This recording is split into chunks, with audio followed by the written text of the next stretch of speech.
kampanya laban naman sa vote buying sa nakalipas na eleksyon epektibo. Ayon po sa PNP. Labi natin ang balitang yan mula naman kay Mark Pakalalad. Mark, pasok.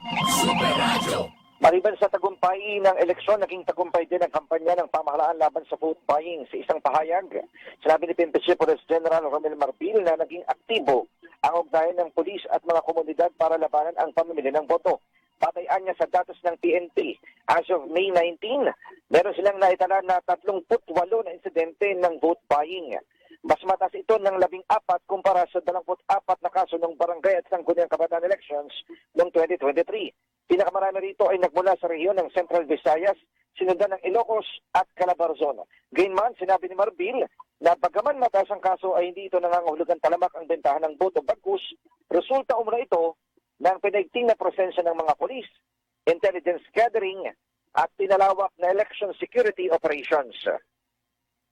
Ang inyong kapuso Mark Makalalad ng GMA, Super Radio, DZBB, dapat totoo. Kayo'y nakikinig sa Super Balita sa Umaga, Ayan. Mga Nationwide. kapuso, meron pala tayong LPA. Nako, mga kapuso, may mga manaka-naka mga pag-ulan.